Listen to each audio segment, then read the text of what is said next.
Increasingly, grass has been seen as enjoyable green spaces that have been a tremendous waste of resources, water, time, effort on an increasingly resource-limited world where we should be taking more of those resources and putting it into food production. Because you really can't eat grass all that much, at least as humans. Well, today I'm going to show you how to take this grass and turn it into a great, valuable resource for your food production here on Ewell Acres. Let's get started. Now, when you go to look at grass, there's been seen a lot of tremendous effort because it has been seen to be a tremendously large waste of resources. It is green, it's soft, there's a lot of economic value in grass, from football stadium arenas to just green grounds at your local park. It has aesthetic value, it has financial value, but it takes a tremendously large amount of resources, from water, fertilizer, to just other nutrients and resources, and just time to continually cut your grass to keep it short. It is a very time and resource rich process to grow, and some view it as a crop, some people just view it as a great space to play on. I know my daughters, my kids absolutely love to play on nice lush green grass. That's why, even though I am a farmer where I grow crops for economic value, I still have green space around my house because it brings enjoyment to my kids to play on. And so that helps our insanity, especially in the last couple of years where there was a lot of economic times, shutdowns. Having a green space where my kids could go outside and play was to much better value for their own personal sanity than, say, my friends that live in a high-rise apartment building where they don't have a green space that they can just go out and play on. And that did a tremendous amount of good to our own mental sanity during these crazy times. Well, what you can do is you can take this green grass and you can actually make your own mulch and straw to turn it into a space to not only return these nutrients that are going to be decomposed back to helping your lawn. So let's show you what that looks like. So when you're looking at this grass, you would think that this is actually a really, really fine straw. Well, this is not a really, really fine straw.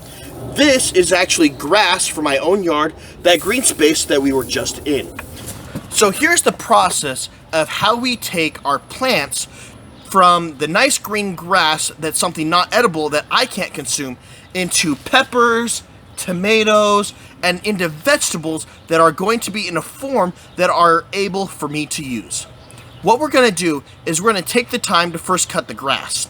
It's going to be nice and green. Then what we do is we let the grass sit for several weeks.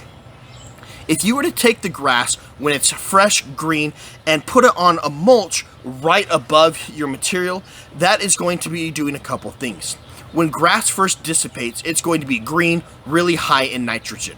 When you have a lot of high in nitrogen directly on plants like this, it could potentially cause what's called nitrogen burn. That nitrogen is going to start to decompose or come off of these plants. And it's going to be so much nitrogen all at once that it's going to cause a lot of heat that could potentially burn the plants. That's very, very bad.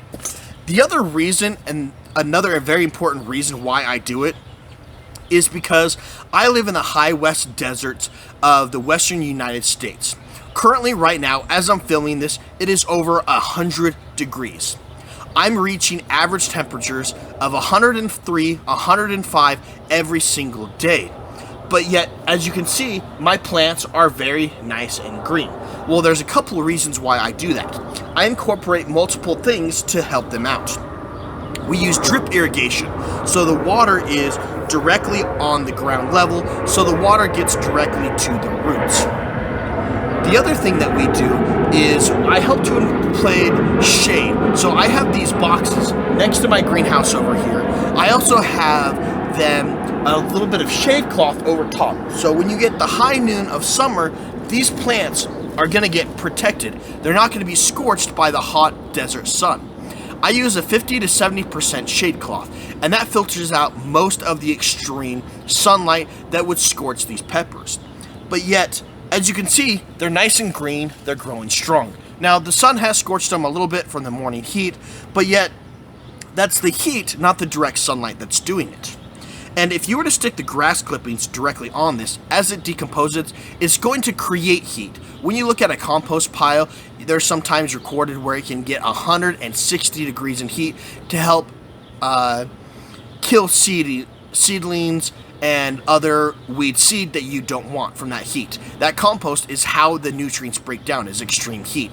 Well, when you have fresh leaves, when you have fresh material, even though it's not a formal compost pile, you can get extreme heat. And I don't need extreme heat, especially when it's 100 degrees outside. That's the second reason why we do that. So, once we have this material sitting for several weeks, we are going to go ahead and take it, and I'm going to dust it around my plants. So that way it can help in giving that. Now, as I'm putting this mulch on, it's going to do multiple things. And it has multiple helpful events. So, number one biggest thing that it's going to help with is it's going to help with water retention. Especially in high heat, this mulch acts as a barrier to help with water retention, where I live in a very hot climate where water is at a premium. I need to save every droplet I can, not only to help keep the plants going good, but also so I can conserve water. The second thing that it helps out with is if you look across this bed here, you will see that there are no weeds growing up in and amongst my plants. Because there's no exposed dirt, the wind isn't blowing in seed, and that's actually helping to suppress the weed coverage. So it's not allowing any amount of sunlight through. So by having a thickness of 2-3 inches deep, that is helping to suppress the weeds, so that way I'm not having weeds and other plants growing up that I don't want. If I decide that I want to grow something, I can just take my barrier, dig it back, and then I can go ahead and plant something directly into my plants. See there? I got some drip irrigation to also help water. So if I choose to do that, I can go ahead and pull it back, and then I take my mulch and pull it back through. So that's going to help with weed suppression.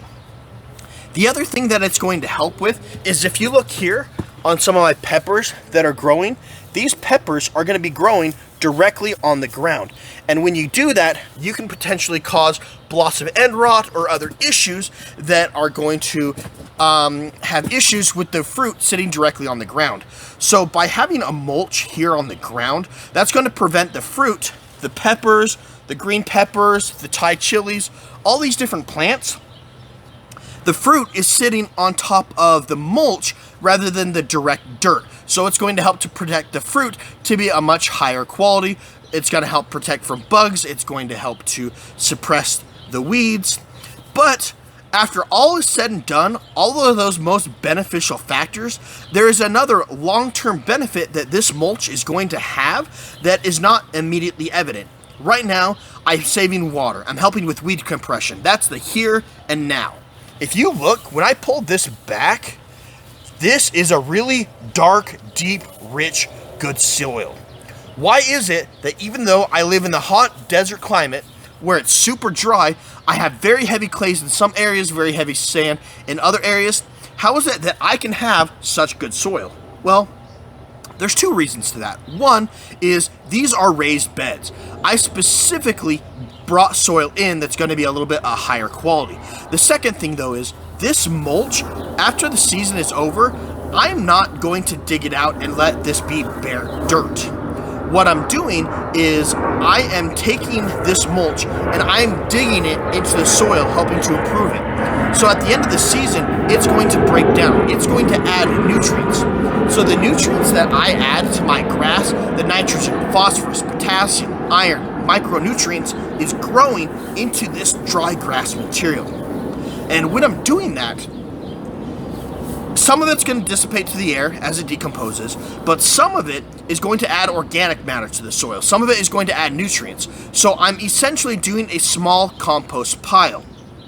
All throughout winter, as this stuff decomposes, it's adding those nutrients to the soil, so that way I don't have to use as many, and hopefully to the point where you don't actually have to use any artificial nutrients. You can use grass that's already there. That's why soil from the forest is so amazing. Is every single year, all those deciduous trees, the leaves just fall down and they sit there and they rot on the ground. And all those nutrients from the leaves get decomposed back into the soil, adding nutrients to the trees. So essentially, trees and plants are fertilizing themselves. That's what I'm doing on a small scale in these garden boxes, is I'm taking some of these grass clippings and I'm adding them back into the soil so they can help out.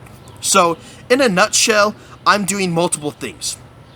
The grass itself is not a wasted byproduct. It brings me enjoyment. It brings my family a green space for our own mental health. But yet at the same time, I'm using it to help grow food. I'm using it to help fertilize the soil. I'm helping with water conservation.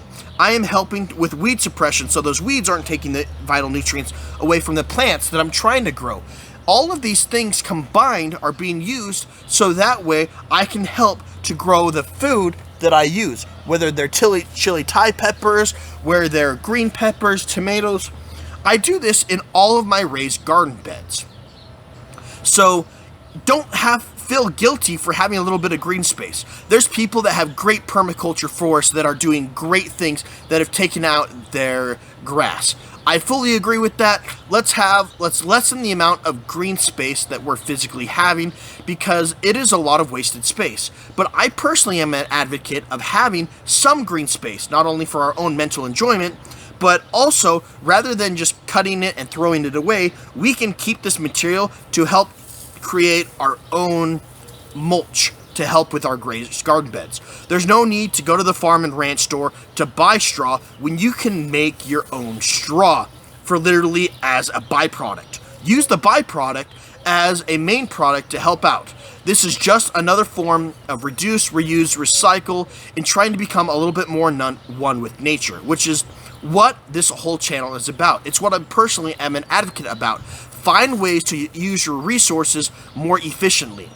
More and more in our world, we become more and more in this main store.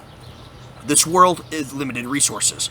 I know more about that than probably many people in living in the middle of a desert where we literally have to mine our water out of the ground using wells. So water conservation is of utmost importance to us. Reusing resources is utmost important to us.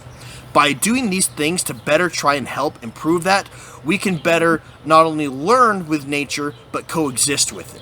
So these are just some of the tips and tricks that I like. If you like what we're doing, please don't forget to subscribe, click on that bell for notifications, and thank you so much for joining us, because I know there's a lot out there and time is precious, just like water and our resources that we have. So once again, thank you so much for joining us, and we look forward to seeing you next time.